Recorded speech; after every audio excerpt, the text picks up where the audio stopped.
Fala, meu povo! Tudo bem com vocês? Bom dia, boa tarde ou boa noite. Eu não sei que horas que você vai ver esse vídeo, mas esse vídeo foi feito para você que estava presente no aulão. Infelizmente a gente não conseguiu terminar a correção de todas as questões e agora eu vou fazer esse vídeo para que você afie seu machado nessa reta final, beleza? Vou corrigir os 7 itens aqui, vou corrigir sem pressa, vou revisar algumas coisas e lembrando, na quarta-feira, 20 horas, nós temos a resolução de questão de direito administrativo com novas questões comigo e o professor Kaique vai vir para corrigir, terminar de corrigir as questões que ele falou no aulão. Beleza? Vou mandar o link para vocês amanhã, terça-feira, para a gente conseguir revisar tudo sobre direito administrativo para ele não ser um problema na sua prova. Beleza? Sem mais delongas, bora pro slide, vamos afiar esse machado. Beleza? Olha aí, capinha do aluno beneficente, direito administrativo, professor Arthur Conde, e esse é a matéria de hoje. Galera, antes de eu começar propriamente dito as questões, quero fazer uma introduçãozinha rápida aqui para a gente relembrar algumas coisas. O direito administrativo ele surge muito tempo atrás. Eu vou começar por responsabilidade civil para vocês entenderem, tá? Na época do feudalismo, que existiam os reinos, o rei entendia que ele era uma centelha divina e por isso tudo que ele fizesse, ele não erraria e ele não erraria nas suas escolhas. Então se ele matasse alguém, se ele mandasse decapitar alguém, haveria leis do talião, olho por olho, dente por dente, que porventura ele se baseava nessas situações e ele entendia que não haveria responsabilidade para ele. Beleza? Surge então a primeira teoria, né? The king do no wrong, o rei não erra. E aí, com o passar do tempo, nós temos a evolução dessas teorias e temos também a evolução da responsabilização do direito administrativo, bem como da atuação do direito administrativo com o ramo autônomo. Como assim, professor? Vou explicar. Depois do Estado liberal na França, nós temos o Estado de Direito, a formação e a conceituação do Estado de Direito. Basicamente, o Estado de Direito é o seguinte: o Estado cria direitos, cria obrigações, mas também o Estado tem que obedecer esses direitos e essas obrigações. Com base nisso, senhores, começou-se a reformular como o Estado deveria atuar em eventuais cagadas que ele fizesse. Beleza? Para a doutrina majoritária, o direito, a responsabilização e o surgimento do direito surge no caso Blanco, quando uma menininha chamada Agnes Blanco, na França, estava atravessando uma rua e ela foi atropelada por uma vagonete. Essa vagonete era da Companhia de Manufaturados de Fumos de Bordeaux. Era uma empresa que prestava serviços para o estado, província de Bordeaux, não sei como que funciona lá, mas era alguma coisa da França, beleza? Show! Nós temos então essa possibilidade de questionamento quando o pai dela entrou com uma ação falando que ele gostaria de ser indenizado. E ele suscitou a ideia de que já que a empresa presta serviços para o estado, para Bordeaux, o estado também deve ser responsabilizado. E aí começou-se a criar a teoria da responsabilização e o direito administrativo como ramo autônomo. Beleza? Vamos continuar aí com esse breve histórico. E com base nessas situações, o direito administrativo, como outros ramos do direito, ele surge novas adaptações, novas conceituações, e aí nós temos aqueles critérios do direito administrativo, Escola do Serviço Público, que dizia que o direito administrativo era só serviço público. E aí ela é incompleta, por quê? Porque o direito administrativo não só presta serviço público. Nós temos a Escola do Poder Executivo, né, dizendo que o direito administrativo basicamente é a atuação do Poder Executivo, de manutenção da máquina pública. Mas vocês vão ver que com o tempo você começa a ter funções atípicas, e a gente vai falar sobre isso. Nós temos também a escola que conceitua o critério negativo, dizendo que o direito administrativo ele é tudo que os outros ramos do direito não são. E aí a crítica da doutrina vem entendendo assim, como assim, gente? Como que eu vou conceituar um ramo do direito sendo que, pelo que ele não é? E aí teve essa crítica. E aí depois nós temos o critério teleológico, dizendo que o direito administrativo é um conjunto de princípios, enfim.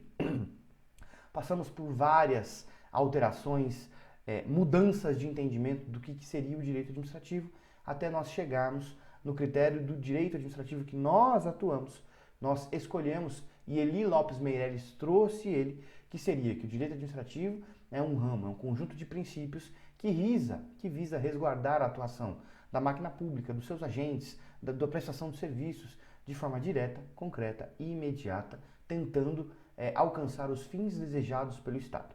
Isso é o conceito de administração pública que o Brasil adota e ele foi trazido por Eli Lopes Meireles. Beleza?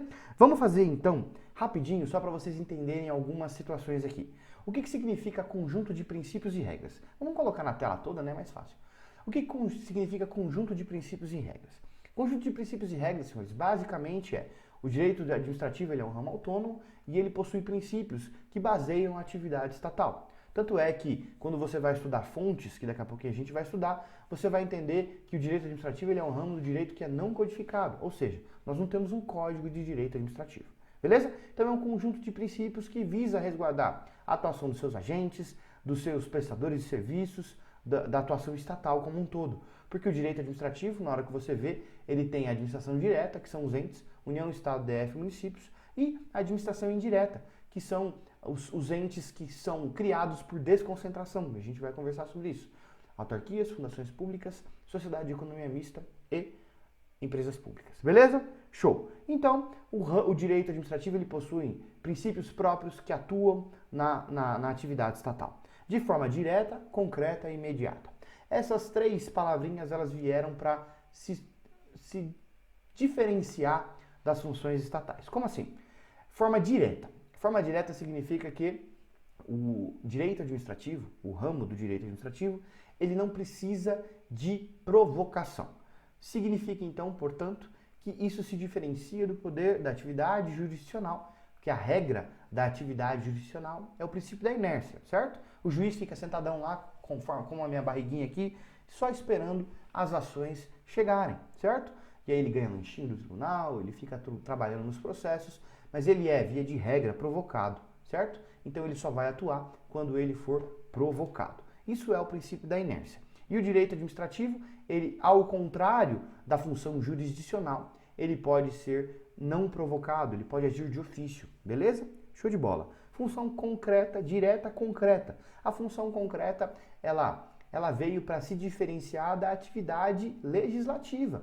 Por quê? Porque a atividade legislativa ela é uma função abstrata. Você cria leis de forma abstrata para toda a população, certo? E no direito administrativo, nós podemos criar leis que beneficiem o Estado, beneficiem, o que eu digo assim, beneficiem a atuação estatal. Exemplo, eu quero regular a cor de uniforme dos servidores.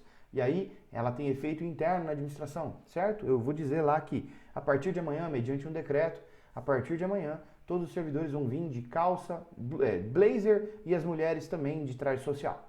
Isso é uma atuação restrita à administração. Mas também o direito administrativo, ele também tem atuações que respingam no particular, desde que ele seja beneficiário desse serviço. Como assim? Se eu faço uma portaria ou uma instrução normativa alterando o horário de funcionamento do órgão público, indiretamente ela vai ter efeito interno, porque os servidores vão ter que se adaptar à nova rotina, e bem como a população que usufrui desse serviço, ela tem atingida, por quê? Porque ela vai ter o horário de funcionamento diferenciado. Beleza? E a forma direta, então, já falamos, não necessita de provocação. Forma concreta, significa que as legislações, elas atingem a administração e respingam nos particulares. Não necessariamente é uma legislação abstrata para todos, mas é para aqueles que usufruem do serviço. E a forma imediata, ela vem para se diferenciar da função política de Estado, aquela função de soberania, decretar guerra, celebrar paz, decretar pandemia, essas coisas. E a função política, basicamente, é de trazer as funções estatais de grande renome, tá? Não só as funções de soberania, que quem tem soberania é a União, mas o Estado, ele também tem algumas situações de renome, ela tem alguma atuação como Estado não soberano, mas primário, beleza? E a função direta, concreta e imediata, que seria para diferenciar da função política, seria basicamente para colocar e atuar as políticas públicas que o direito constitucional nos traz. Pensem assim, senhores. Direito constitucional traz uma previsão constitucional dizendo que tem que se garantir moradia, salário mínimo com condições para todos, propriedade, educação, saúde, blá blá blá. Beleza? Show! Qual é a função do direito administrativo? Com base no meu orçamento e na minha máquina pública, eu vou tentar implementar essas políticas públicas que o direito constitucional designa. Show de bola? Função direta, concreta e imediata. É isso que quer dizer, para diferenciar das funções de Estado, não necessariamente de Estado, mas as funções que o Estado promove. A função jurisdicional, a função legislativa e a função política. Por quê? Porque a função administrativa é base primordial do Estado. Beleza? Show de bola. Como a gente já falou da função jurisdicional, que é julgar os casos com definitividade, certo? Show de bola, é aí que vem a coisa julgada. Tranquilo? Entendam que por conta do princípio da inafastabilidade da jurisdição, o Poder Judiciário ele pode dar a palavra final se você não estiver satisfeito com a sua resolução administrativa. Isso é com base naqueles sistemas que nós temos. Sistema francês e o sistema inglês. No sistema francês, nós temos duas jurisdições. O Poder Judiciário vai julgar as causas de briga de vizinho, basicamente, e o Conselho vai julgar as causas da administração. A crítica desse sistema é a administração julgando as suas próprias causas, porque o Conselho, ele faz a coisa julgada na administração. Todas as causas que você precisa, que você demandar contra a administração, ela não vai para o Poder Judiciário, ela vai para esse Conselho, para que o Conselho julgue, e você não pode ir ao Poder Judiciário se você estiver insatisfeito, beleza? Então nós temos duas coisas julgadas aqui, tranquilo? A coisa julgada administrativa e a coisa julgada jurisdicional, que para eles não se misturam. E nós adotamos o quê? O sistema inglês, ou unicidade de jurisdição. Significa o quê? Que o Poder Judiciário pode dar a última palavra, certo? Ele dá a última palavra com causa de definitividade. Tranquilo? Show de bola. Isso é para diferenciar a atividade jurisdicional. A atividade legislativa é aquela função abstrata, que eu trago leis para toda a população. Lembre-se que mesmo que haja um engessamento de determinadas situações ou vinculações à administração, o Poder Legislativo ele é sempre autônomo. A gente conversou inclusive na nossa live. Beleza? Show de bola. Na nossa live não, no nosso aulão. E eu vou explicar mais daqui a pouquinho. E a função administrativa, basicamente, é a função de movimentação da máquina pública, hierarquização, regulamentação, movimentar toda a prestação de serviços do poder público. Beleza? Só que toda a função típica exerce a sua função atípica. Show de bola? Como assim, professor? O Poder Judiciário, quando ele quer contratar alguém, ele faz concurso público. Quando ele quer comprar resma de papel, ele faz licitação. O Poder Legislativo, quando ele quer julgar alguém, algum servidor, ele pode, claro que tem, já falei da função jurisdicional, como última instância, mas ele também julga os seus servidores. Ele também contrata, ele também faz concurso público. E a administração também. Ela faz legislações internas, como a gente já falou, da função direta concreta, da função concreta, e também julga os seus servidores. Mas, lembre-se, quem tem monopólio da definitividade é o Poder Judiciário. Show de bola. Falando sobre isso, nós temos a evolução do direito administrativo até que haja a possibilidade de responsabilização dos servidores ou do Estado, que a gente vai ver daqui a pouquinho. Beleza?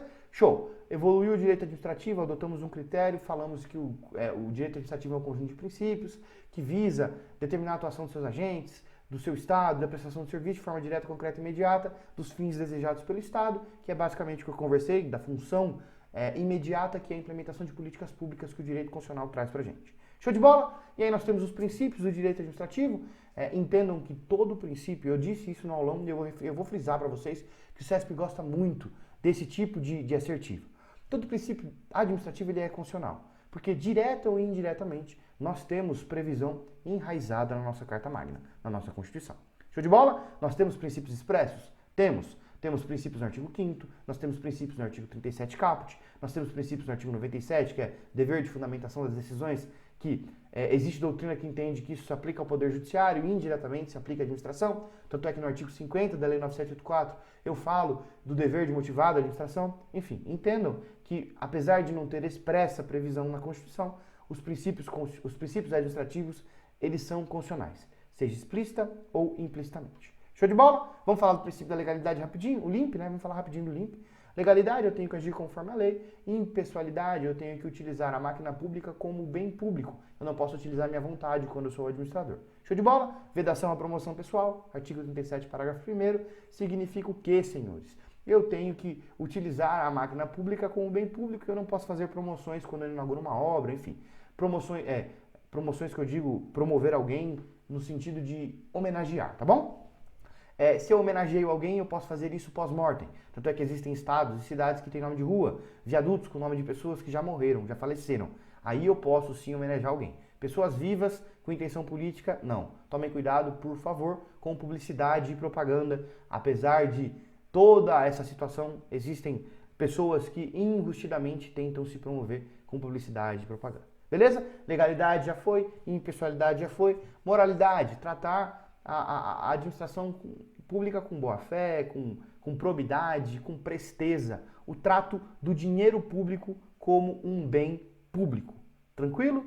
Isso é diferente de eficiência. Eficiência é você gastar o menos para ser melhor. A moralidade é tratar a comunidade administrativa, toda a máquina administrativa, com probidade. Pobridade não.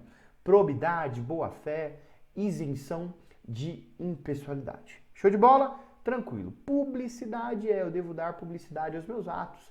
Eu tenho que dar a forma de controle, tanto interno quanto externo, e também o controle popular. Controle externo, um órgão fora da administração pública fazendo controle. Exemplo, TCU na União. E controle interno, um órgão de dentro da administração fazendo o controle. Tanto a Corregedoria da Polícia, por exemplo, ou a CGU, certo? TCU externo, CGU interno. Corregedoria da Polícia e TCDF, por exemplo, são órgãos internos e externos, respectivamente. Controle popular é o controle que a população faz. E a população tem o poder, tem o dever de fazer controle. Nos termos do artigo 70 e 71 da Constituição Federal, é o controle popular. Beleza? Professor, o controle popular é um controle externo? Não. O controle externo se conceitua quando são entes que fiscalizam fora da administração. Não é a população. A população não é ente. Show de bola? Beleza. Falei da legalidade, pessoalidade, moralidade, publicidade e eficiência. Agora é eficiência.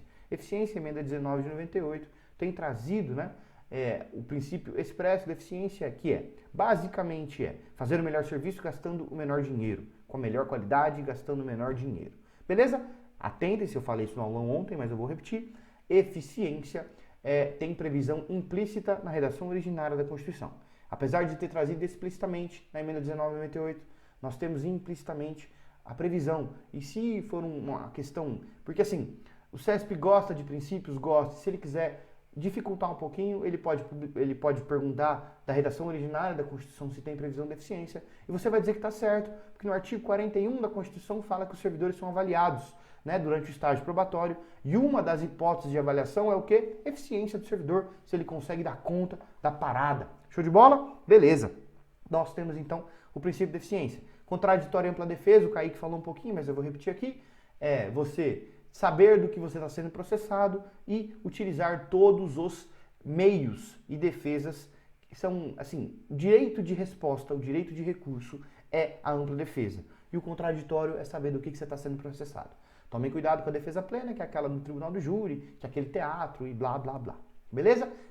Ampla defesa é diferente de defesa plena. Eles não são iguais. Show de bola? Beleza. Princípio da proporcionalidade. Quem fez Polícia Militar do Tocantins se deparou com uma questão do princípio da proporcionalidade, que é diferente de razoabilidade. Proporcionalidade vem do direito alemão e razoabilidade vem do direito americano. Proporcionalidade significa que eu tenho que utilizar os meios e os fins cabíveis, beleza? Meios e fins. Grifem essas palavras, porque essas palavras são as que chamam a atenção do princípio da proporcionalidade. Se eles quiserem aprofundar um pouco em direito constitucional, por exemplo, você sabe que o princípio da proporcionalidade é dividido em 3. Bora falar aqui em matéria do Orlando Júnior. Proporcionalidade é o quê? Adequação, necessidade e proporcionalidade em sentido estrito. Professor, o que é proporcionalidade em sentido estrito? A proporcionalidade em sentido estrito, senhores, é assim, tenho mais benefícios em fazer do que malefícios. Eu tenho mais prós do que contras. Isso é a proporcionalidade em sentido estrito. A razoabilidade não necessariamente é proporcional. Nós temos aí princípios do direito constitucional, né, que irradiam tanto na proporcionalidade ou na razoabilidade, né, a vedação do retrocesso social, por exemplo, ou o possível, né, a reserva do possível, enfim. A razoabilidade é a possibilidade de você fazer alguma coisa com a existência de possibilidade e proporcionalidade. Como assim, professor? Vou trazer um exemplo aqui para vocês entenderem. Um estado da federação, na época da Copa do Mundo, alguma delegação ia passar por debaixo de um viaduto e o gestor, o governador do estado, salvo engano foi São Paulo isso, ele quis tirar os moradores de rua daquele viaduto porque ele queria passar a impressão de que o estado não tinha favela. O Brasil não tem favela, basicamente isso. Então, ele pegou esse pessoal e colocou ele em outro lugar, beleza? Se ele garantiu os meios e os fins, essa situação foi proporcional, concordam? Utilizando a análise fria aqui, tá bom? Foi proporcional, beleza? Por quê? Porque ele tirou de um lugar e deu condições iguais para que as pessoas ficassem estabelecidas na mesma situação. Isso é proporcional. Agora perguntemos, fazemos esse questionamento interno. Foi razoável? A justificativa dele foi razoável? Entendam que a proporcionalidade é diferente de razoabilidade. O razoável às vezes não é proporcional ou é proporcional. Então, para o direito administrativo, ele é diferente. Show de bola? Proporcionalidade, adequação entre meios e fins. Show de bola. Professor, falei também, senhores, do princípio da juridicidade, certo? Que é um alargamento do princípio da legalidade, tanto é que tem um item que a gente vai conversar sobre isso. E o princípio da juridicidade, ele também é chamado de bloco da legalidade.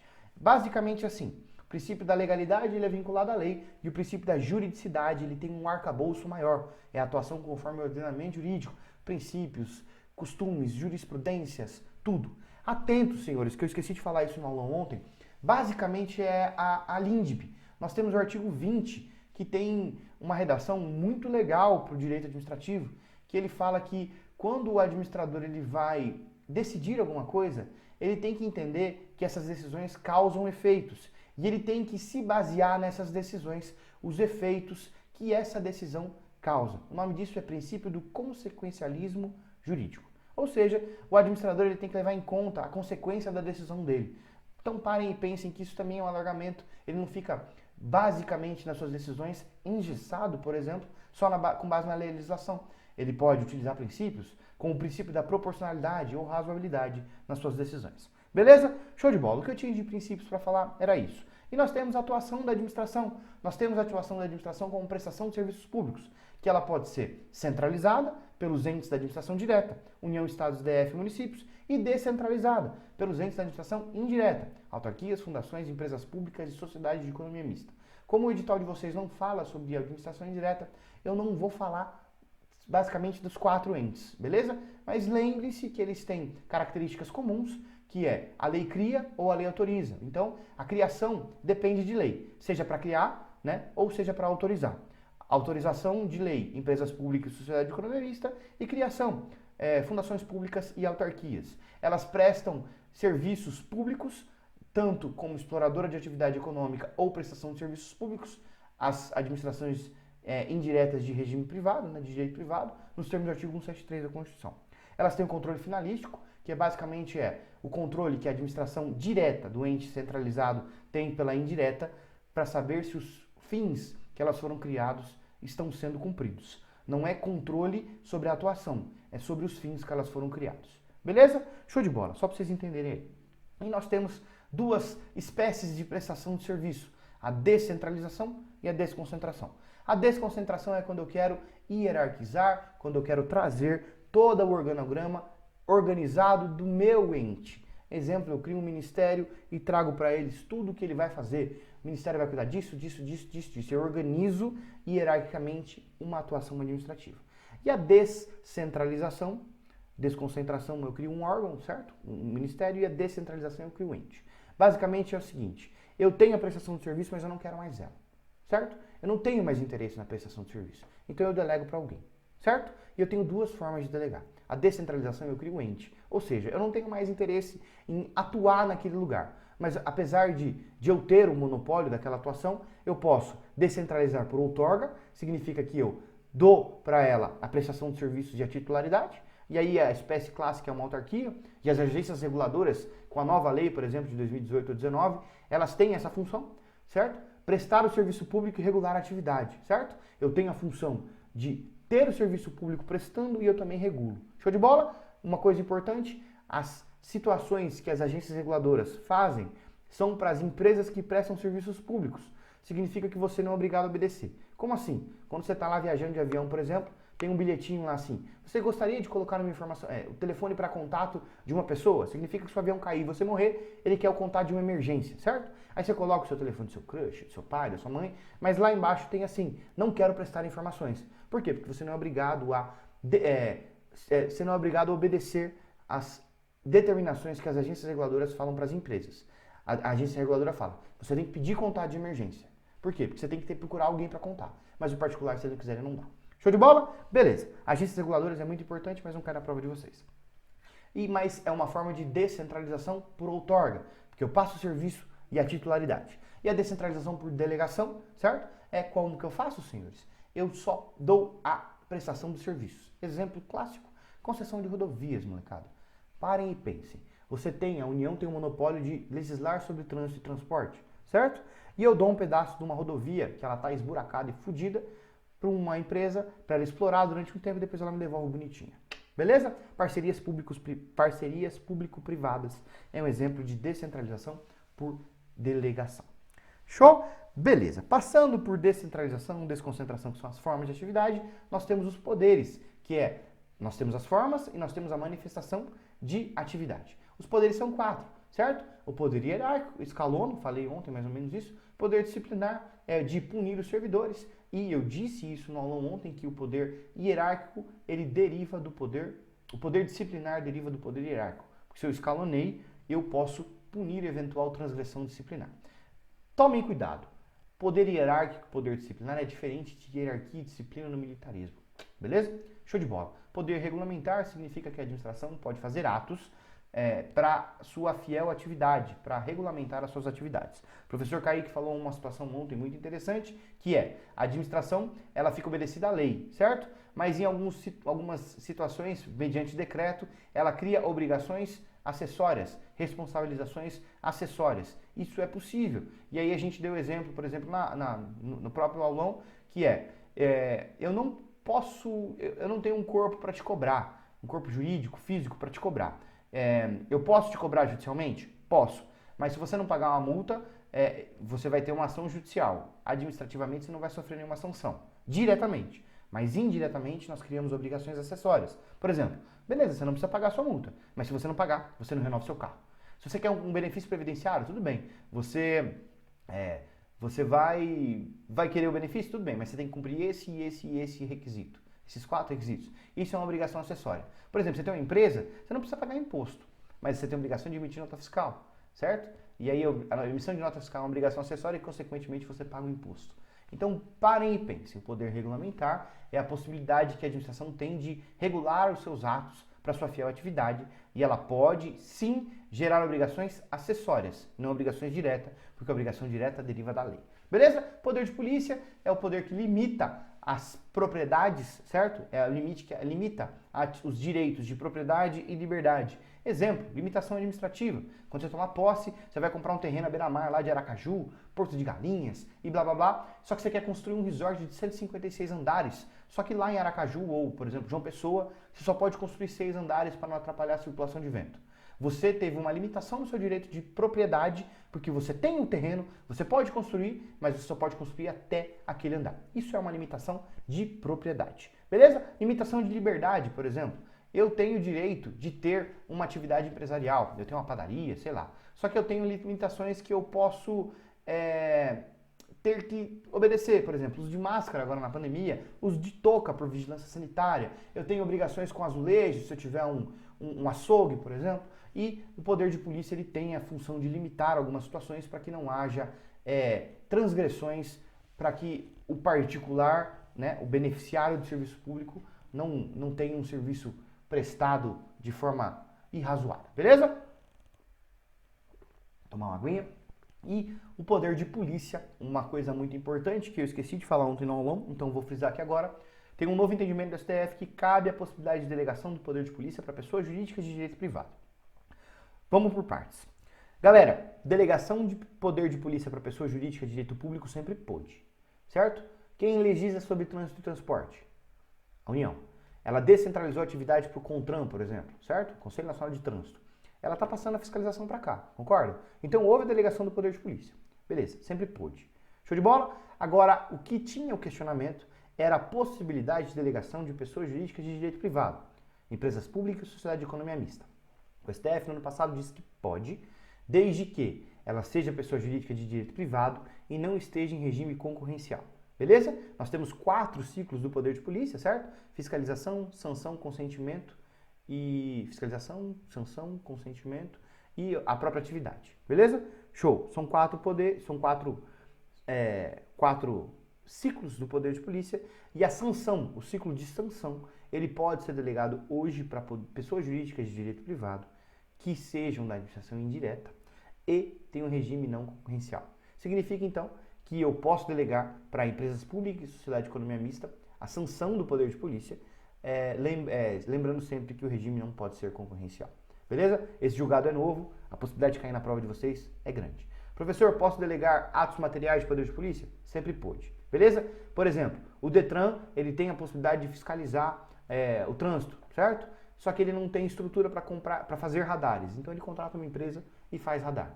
Eu preciso demolir um prédio público. O espaço continua sendo meu, eu quero construir uma coisa sendo minha, continua sendo minha, mas eu não tenho uma empresa que faz explosões, demolição. Então eu contrato uma empresa que faz a demolição daquele prédio para eu poder construir um novo. Isso é ato material, não é atividade fim, mas atividade meio.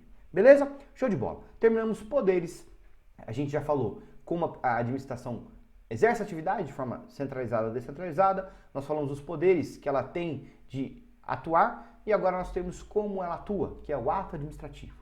O ato administrativo é o que, senhores? É a manifestação de vontade da administração para trazer os efeitos infralegais, eu vou explicar, que tem a definição de a possibilidade de restringir, alterar, modificar a situação jurídica da administração. Ela tem a vontade de alterar a situação jurídica, criar uma nova situação jurídica, resguardar uma situação jurídica, e isso é muito importante. Eu tenho um vídeo no meu Instagram de 1 minutinho que eu explico o conceito detalhado do poder de polícia, é o Bizu do Conde, conceito de ato administrativo, procura lá no meu Instagram, @prof.arturconde, que lá tem uma explicação bem legal. Mas vocês têm que entender que esse ato, ele visa resguardar a legislação infraconstitucional. Como assim? Porque se eu resguardo a legislação constitucional, eu estou fazendo o papel do direito constitucional. Eu tenho que resguardar a legislação infraconstitucional. Beleza? Só vou fazer um parênteses aqui. Isso aqui basicamente é o quê? Poder regulamentar. Qual é a exceção disso? O decreto autônomo, artigo 84, inciso 6. Por quê? Só vou explicar para vocês aqui na tela rapidinho. Vamos à pirâmide de Kelsen aqui para explicar para vocês. Ó, eu tenho aqui Constituição Estadual, Constituição Federal no topo, Constituição Federal no topo.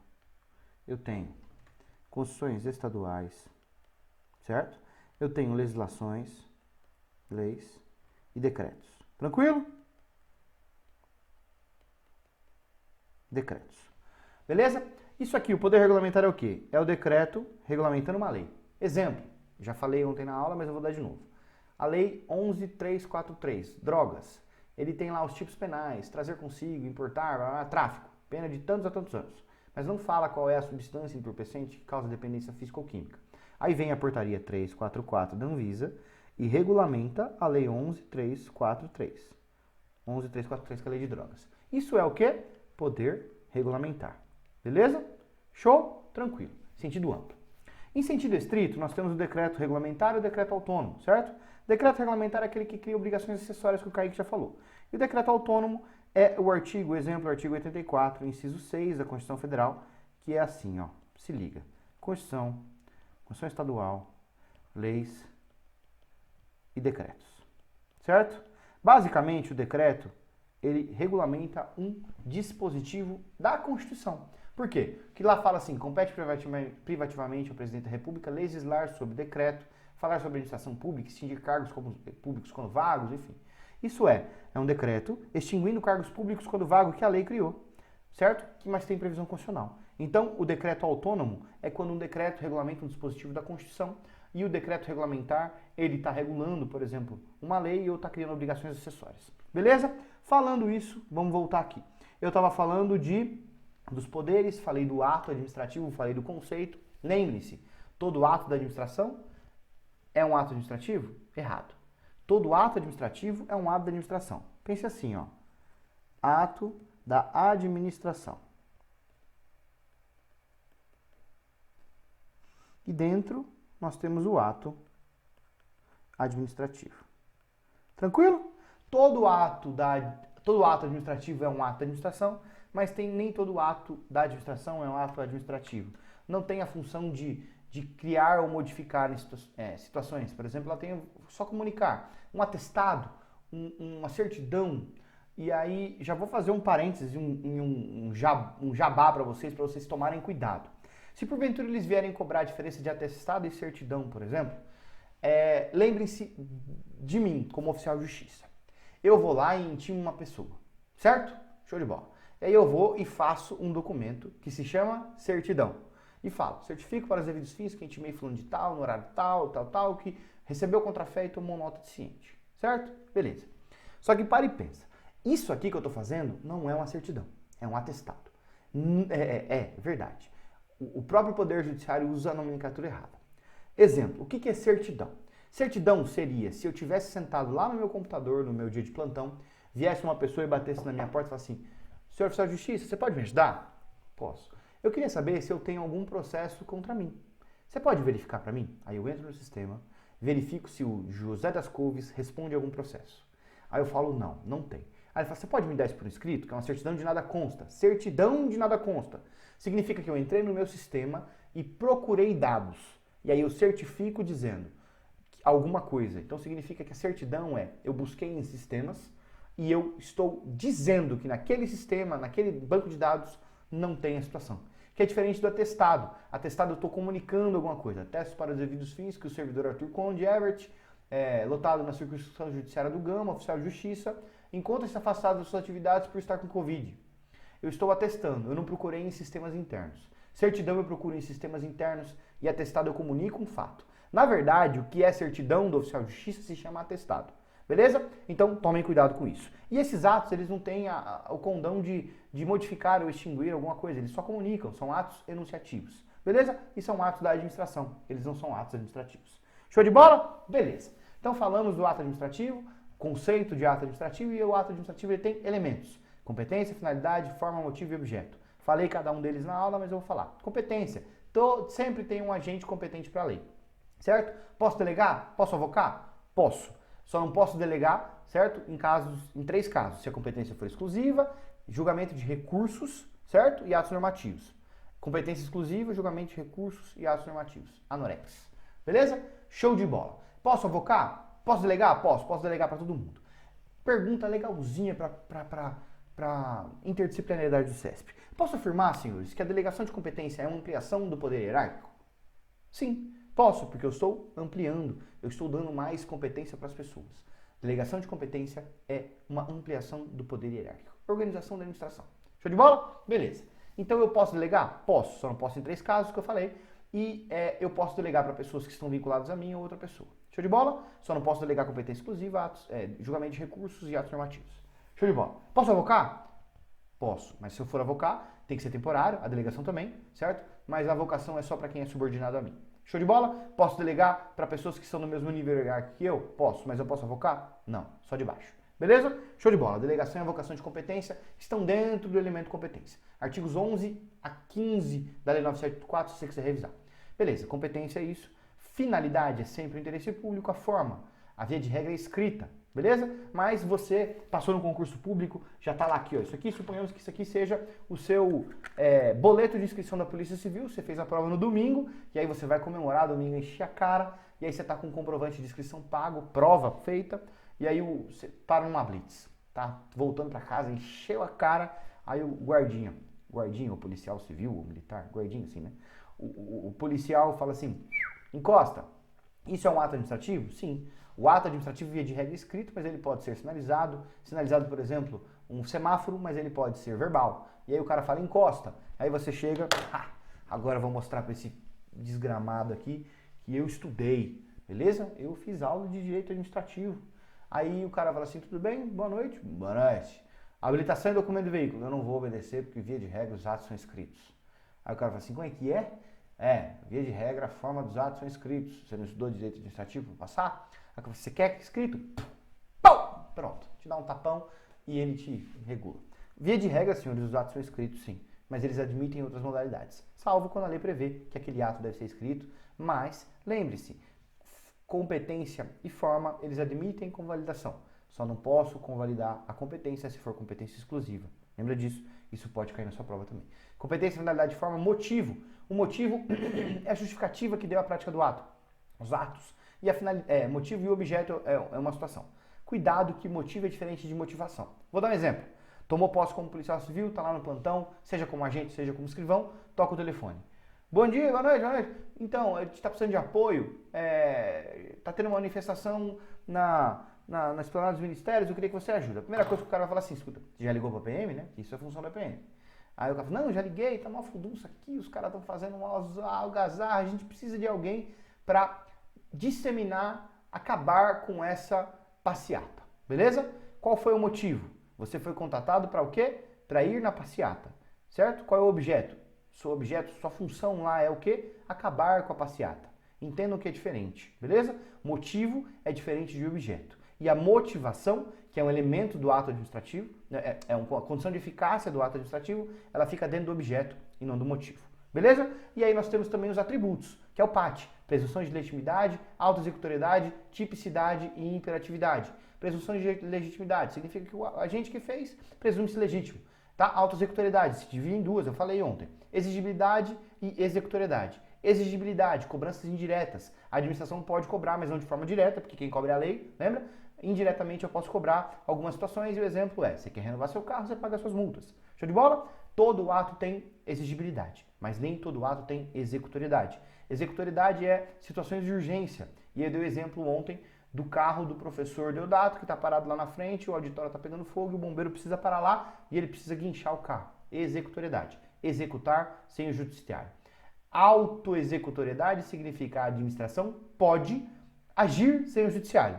Seja para cobrar indiretamente, todo ato tem, tá? A cobrança indireta, certo? Seja para executar sem o judiciário de maneira urgente. Show de bola? Beleza. Presunção de legitimidade, autoexecutoriedade, tipicidade. Os atos devem estar previstos em lei. Beleza? Existem exceções? Sim. Tem a própria lei 8666, compra de pronto pagamento, verbais, desde que não seja 8% do valor lá, R$4.000, enfim. Existem exceções. Beleza? Tipicidade e imperatividade significa que o particular não precisa concordar com a atuação da administração. Não precisa concordar e sequer precisa autorizar. Beleza? Show de bola. Terminamos isso. Vamos falar agora de responsabilidade civil, rapidinho, para a gente começar a resolver as questões. Responsabilidade civil, surgiu a teoria do rei não erra, lembra? The King do no wrong, passou para culpa anônima ou culpa do serviço, que é, se o serviço foi prestado, essa teoria é falta do serviço, teoria francesa, que fala que se o serviço não foi prestado do jeito correto, ou não foi prestado, ou teve alguma falta, aí a administração deve responder, e aí analisava-se a culpa subjetiva, né? Aí, isso inclusive foi adotado no Código Civil de 2016. E depois passamos para a responsabilidade objetiva e subjetiva, e depois a responsabilidade integral. Responsabilidade objetiva, você tem que analisar 3 elementos: dolo, ato, o dano e o nexo. O ato aconteceu? Sim. O ato pode ser legal ou ilegal. Preste atenção. Se eu estou dirigindo uma viatura e eu bato, mesmo que eu esteja na velocidade da via, eu posso vir a responder. Beleza? Ato legal. E ato ilegal também. Se eu estou dirigindo acima da velocidade da via, é um ato ilegal, eu posso responder também. Beleza? O Estado que eu digo, né? Eu na condição de Estado. Beleza. Ato, o dano. O dano tem que ser certo, jurídico, e ele tem que ser seu. Eu não posso utilizar o dano o seu dano para basear a minha indenização, tá? O pessoal lá ontem lá no aulão, putz, cara, mó barulheira, o parque lá, o Tagua Park tava atacando o terror e a gente não conseguiu prestar atenção na aula. Então, com base no dano deles, da incômodo deles, eu quero pedir indenização para mim. Não precisa, não dá, tá? O dano tem que ser jurídico, ele tem que ser anormal. Jurídico eu tenho que ter causado uma lesão ao bem jurídico. Anormal, ele tem que ser diferente da situação. Por exemplo, um dano anormal é diferente de se estão construindo um viaduto na frente da tua casa, qual é a consequência que você tem? Engarrafamento, poeira, máquina na tua porta. Isso é um dano normal, da consequência da prestação do serviço. Tem que ser um dano anormal. Porra, a retroescavadeira estava passando lá e derrubou meu muro. Isso é um dano anormal. Beleza? Show de bola. E por fim o nexo. O nexo entre o ato e o dano. Isso é a responsabilidade objetiva. Beleza? A responsabilidade subjetiva são esses 3 requisitos, mais um, o dolo e a culpa, certo? E ela serve para indenizar o servidor. Tomem cuidado com a teoria que protege o servidor público de não ser processado pelo Estado. Quer ver? Um exemplo. Suponhamos que o Deodato seja um policial civil e o Deodato aí, ó, dono de bares, boates, cheio da grana, ele tá dirigindo a viatura dele em alta velocidade, ele bate no particular e o cara fala assim, velho, eu conheço o Deodato, falando dele, o cara é cheio da grana, professor Orlando Júnior é cheio da grana, fazendo altos eventos sociais e cheio da grana, eu quero processar ele ao invés do Estado, e depois ele que recobre do Estado. A teoria da dupla garantia, que é a teoria que proíbe o particular de processar o servidor e garante o servidor de ser só processado pelo Estado. É a teoria da dupla garantia. O particular, a pessoa que sofreu esse dano, e ela pode ser usuária ou não usuária do serviço público, exemplo, a velhinha está lá parada na parada de ônibus e vem o ônibus e perde o controle e atropela essa velhinha. Ela não é usuária do serviço público, ela podia até estar prestes a usufruir, né? Mas ela não é usuária. O Estado tem que indenizar? Tem. Também tem que indenizar os usuários, as pessoas que se machucaram com acidente, por exemplo. Beleza? A teoria da dupla garantia veda que o particular processe o agente e garante que o Estado, que o agente só seja processado pelo Estado. Beleza? Por quê? Porque senão haveria discussão de dolo ou culpa no processo. E isso é denunciação da lide, também é vedada, né? E isso é a possibilidade que é vedada no ordenamento jurídico. Por quê? O particular tem que processar o Estado, os três elementos têm que ser discutidos e não pode discutir dolo ou culpa, e o Estado, se quiser, ressarce com base na teoria subjetiva o particular. Beleza? Artigo 37, parágrafo 6º, leitura obrigatória para vocês. E risco integral é a administração, mesmo que não tenha causado dano, nem sonhado, só o fato dela expor em risco, ela merece, ela tem que indenizar. Desastres nucleares, STJ já disse que atentados terroristas em avião também há dever de indenizar da administração. Beleza? Show de bola. 8666 Kaique vai falar com vocês. Improbidade administrativa, tem uma coisa muito legal aqui que eu quero lembrar de vocês. Leitura do artigo 8º, 9º e 10º, que trazem quais são os atos de improbidade. 9º, 10º e 11º, 9, 10 e 11. Lembrar que o 10 admite dolo ou culpa, sempre, beleza? Todos, a depender da situação, cabe ação ou omissão, tranquilo, mas o 10, dolo ou culpa. Só o 10, dolo ou culpa. O artigo 12 traz, artigo 12 ou 11 traz os incisos 1, 2 e 3 e 4 trazem as punições. Tomem cuidado com as diferentes punições. Mas, improbidade é uma ação civil, certo? Que teve reflexos no pacote anticrime. Tem um artigo na lei de improbidade que fala que agora admite um acordo de não persecução penal na lei de improbidade. E, professor, como que fica as independências das instâncias? O professor Kaique falou ontem, não, certo? Mas tome cuidado, porque um acordo de persecução penal pode ser celebrado na ação de improbidade. Esse artigo ele é de leitura obrigatória de vocês. Entra na lei de improbidade, digita Ctrl+L 2019, que você vai ver o artigo, se não me engano é 17 ou 27. Beleza? Show de bola. Vamos lá. Improbidade, leitura obrigatória da lei, façam muitos exercícios e a gente vai resolver questões na quarta-feira. Por fim, senhores, bora para as questões que o resumão de direito administrativo já rolou. E o que eu não falei, eu vou continuar agora, porque algumas coisas a gente tem que mencionar quando a gente vai corrigir as questões. Os atos que geram direitos adquiridos, não podem ser revogados. E aí eu dei o exemplo ontem, que foi a única questão que eu disse que tem um mnemônico. Você pode dar o complexo. Como assim, professor? Os atos que não admitem revogação são esses. V, vinculado. Os atos vinculados não admitem revogação. Beleza? O C, consumados. Consumados. PO, procedimento administrativo. Procedimento administrativo. Certo? PO, DE, são os atos declaratórios ou enunciativos. Viu como eu falei para vocês que minha letra é feia? Vocês estavam não acreditando no professor Diogo, né? Enunciativos. Galera do meu curso teórico sofre, viu? Tenho dó. Eu falo, gente, presta atenção no que eu falo, porque entender o que eu digo é difícil. Declaratórios enunciativos e o DA, direito adquirido. O O não tem nada e o complexo, para não escrever outra coisa, né? O complexo são os atos complexos. Beleza? Trouxe ontem para vocês a diferença de ato composto e ato complexo, certo? Ato simples, emanado por uma única autoridade. Ato composto, são dois atos de duas autoridades na mesma hierarquia, certo? E ato complexo, duas autoridades em hierarquias diferentes. Lembre-se que o ato complexo ele tem um efeito secundário ou efeito prodrômico. Prodrômico.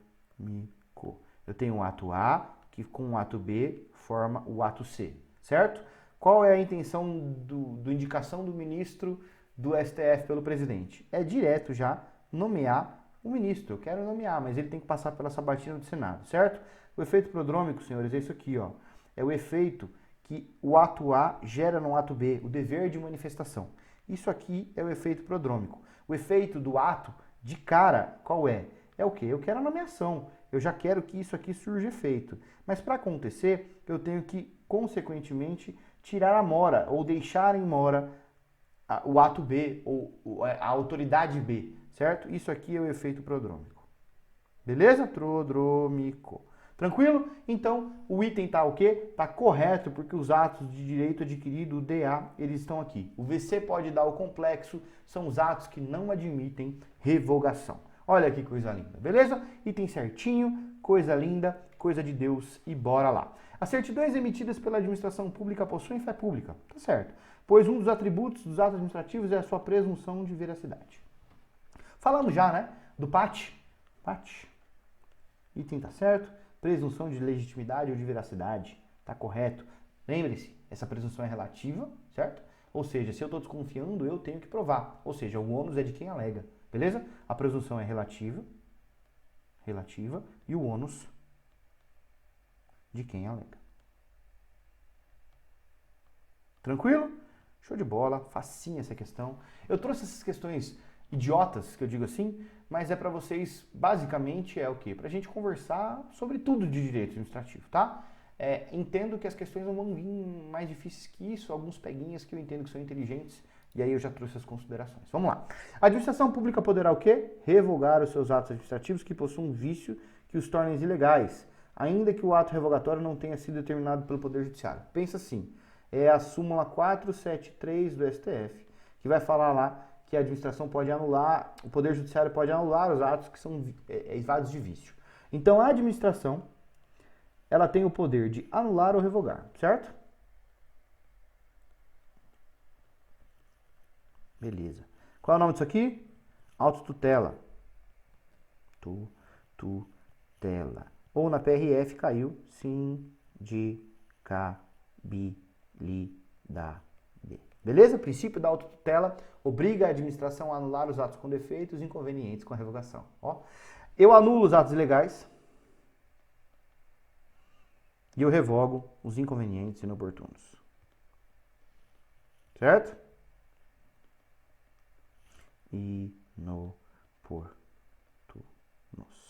Tranquilo? Show. Efeito da anulação dos atos ilegais. Vou dar um exemplo aqui, ó. Eu, no dia 1º de janeiro de 2020, Arthur Conde Evert tomou posse como delegado da Polícia Civil do Distrito Federal sem concurso público.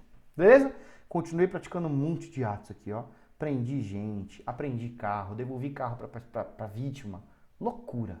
Nossa, a minha atuação ela foi boa, mas eu tinha ciência que eu não tinha sido nomeado com concurso público. Beleza? E no dia 16 de agosto de 2021, volta aqui, 16/8/21, eu fui descoberto, certo? O Poder Judiciário, então, anulou, ou a administração, anulou o meu ato. Esse ato é ilegal, ele não deveria ter produzido efeitos.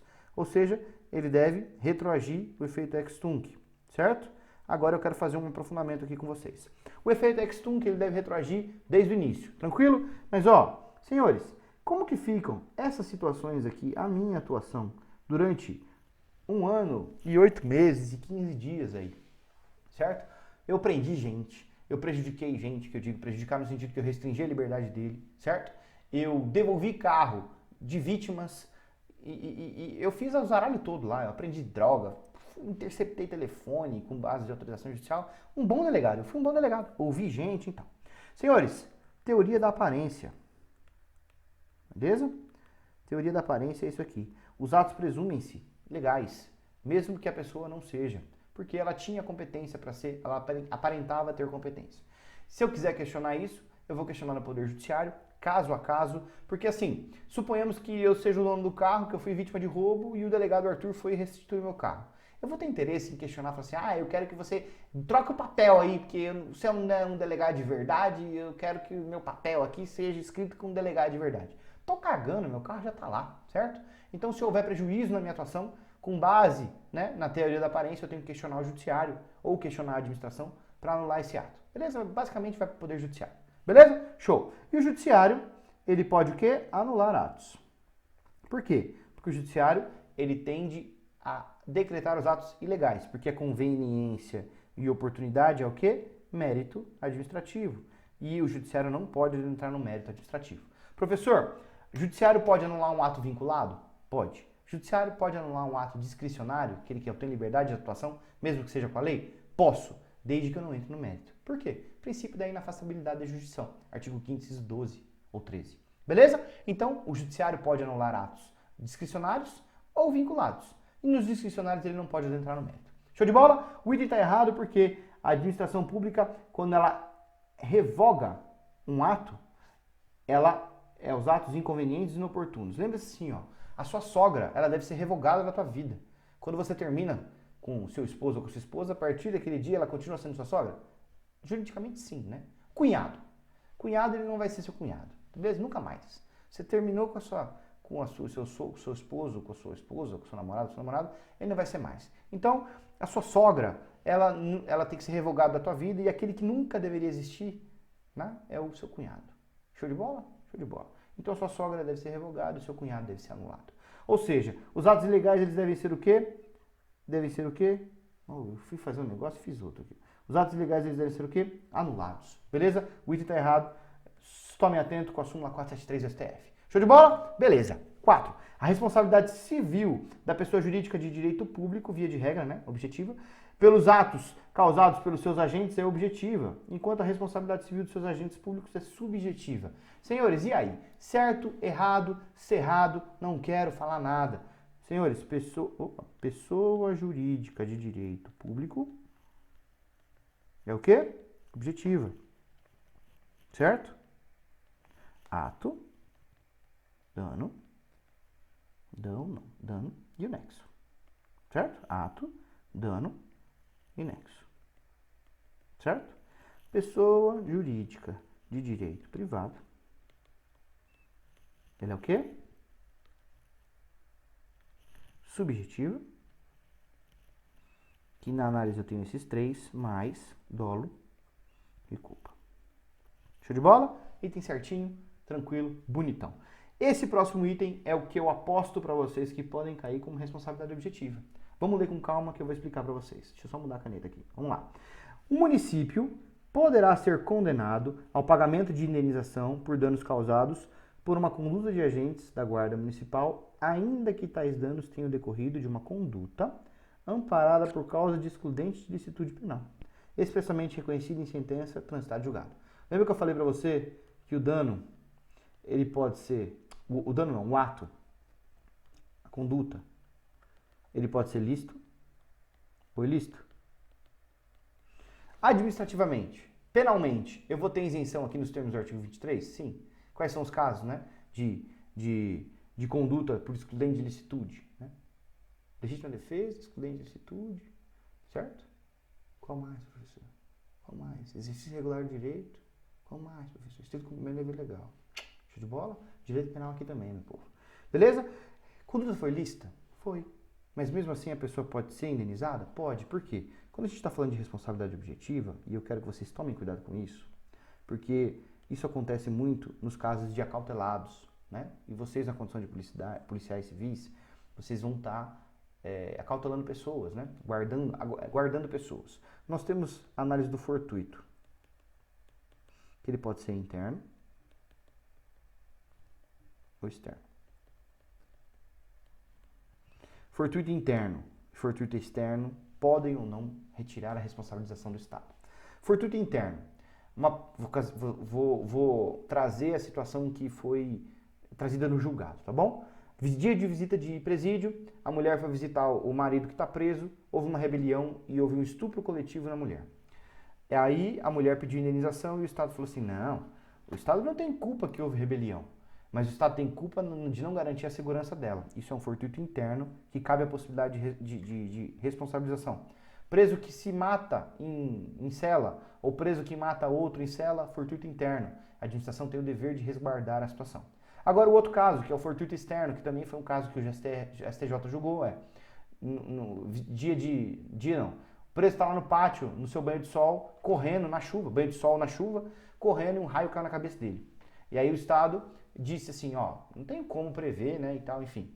E aí demonstrou-se que o Estado tinha tomado todas as atitudes, por exemplo, para-raio, enfim, e aí excluiu-se a responsabilidade dele, por quê? Porque é um fortuito externo, causa maior, fortuito externo. Tomem cuidado com as causas de fortuito interno, porque vocês, na qualidade de pessoas que guardam presos, seja em delegacia ou especializado em presídio, né? Quando você faz o flagrante de uma pessoa e a pessoa fica lá no corró, você tem a responsabilidade por ela e ela é objetiva. Show de bola? Tranquilo. Então, no caso, mesmo que o ato seja lícito, exemplo, né?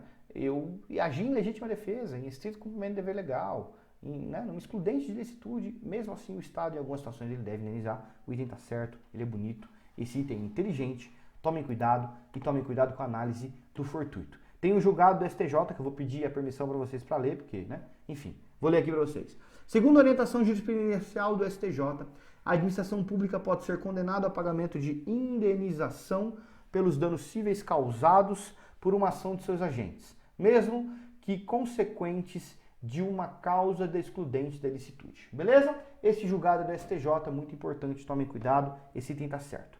6. Vamos lá, item 6, para a gente quase finalizar. De acordo com o princípio da moralidade, a administração pública pode realizar tudo que não seja expressamente proibido por lei. E se está errado, né? Por quê? Porque a gente está falando aqui do princípio da legalidade. Show? Nossa, professor, que ridículo esse item. Sim, é porque assim, legalidade. A minha intenção nessa hora aqui, no aulão, era falar sobre os princípios que a gente já revisou antes, tá bom? Moralidade é o quê? Tratar a coisa pública, né, com honestidade, probidade e boa-fé. Beleza? E o 7 a gente já resolveu ontem, mas eu vou resolver de novo. Princípio da juridicidade, artigo 2º, inciso 1 da Lei 9784, Lei 9784, que fala que o administrador pode utilizar ampliação da legalidade, né? Conforme o ordenamento jurídico, né? Enfim. Princípio da legalidade, por constituir uma nova compreensão da ideia de legalidade, por aqui tá certo, acarretou um aumento do espaço da discricionalidade dos atos do administrador. Tá errado, porque não causou um aumento, causou uma diminuição. Presta atenção. Princípio da juridicidade ou bloco de legalidade.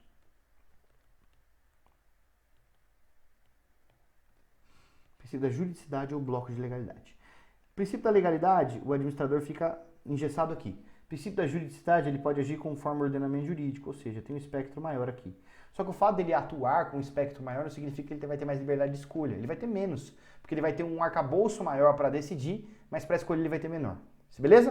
O princípio da juridicidade ou bloco da legalidade, ele prega o quê? Ele prega que o agente público, senhores, ele está vinculado não só à lei, mas sim aos princípios norteadores que regem a máquina pública, tá? Mas ele também está vinculado ao quê? Atos administrativos gerais, todo o arcabouço jurídico, tá? E então a atuação do servidor ele fica aí o quê? Ainda mais restrita, mais vinculada à legislação e tem menos liberdade de escolha e o item está errado. Beleza? Esses eram os itens que eu tinha separado para vocês. Acho que são esses. Isso. Esses eram os itens que eu tinha separado para vocês no aulão. Quarta-feira, 20 horas, vamos resolver muito mais questão. E é isso aí, senhores. Beijo para quem for de beijo. Abraço para quem for de abraço. Eu vou pedir a última coisa para vocês. Na moral, façam isso, por gentileza, pelo professor. Eu e o professor Orlando somos sócios de um cursinho, o Premier. Nós precisamos do boca a boca de vocês. Sigam a gente no Instagram, premiercursos.com.br. Sigam o nosso canal no YouTube, Premier Cursos, que é da onde vocês estão assistindo. E sigam também o professor Arthur Conde no Instagram. Dá aquela moral, porque a gente depende do boca a boca de vocês. Se você gostou dessa aula, compartilha com seus amigos. Dissemine conhecimento, porque o conhecimento, senhores, o conhecimento é a única coisa que a gente leva para o túmulo, junto com o acúmulo de vida, com experiência. Não seja egoísta no conhecimento, porque o que faz a diferença é o que você estuda. Tá? É o que você faz por você. Sempre lembrem-se disso. Beleza? Obrigado, contem comigo. Se não der certo, gente, levanta a cabeça, bora pra cima, porque o concurso é uma fila de espera. E eu garanto para vocês com dedicação, muito afinco, e eu falo isso pros nossos alunos da mentoria. Tanto é que a nossa mentoria tá tão legal assim que a gente não tá tendo mais nem vaga, a gente tá com lista de espera. Se você quiser depois saber como funciona isso, vem falar comigo. Mas os nossos mentorados, eu falo isso, o concurso é uma fila de espera que você tem que se dedicar, tem que levantar a cabeça e fazer o seu dia, matar um leão por dia mesmo, tá? Não adianta você dar o seu melhor se você não só der o seu melhor, mas não passar o concorrente, você tem que acertar mais questões. Questões fáceis como essa aqui, se você errar, você não conta pra ninguém, pelo amor de Deus. Beleza? Penal, processo penal, constitucional administrativo, vocês vão tirar de letra, mas vocês têm a obrigação de acertar. O que vai fazer diferença para vocês? Língua portuguesa, contabilidade para os agentes, né? E raciocínio lógico para todo mundo. Beijo para quem for de beijo, abraço para quem for de abraço. Contem comigo, tamo junto, valeu!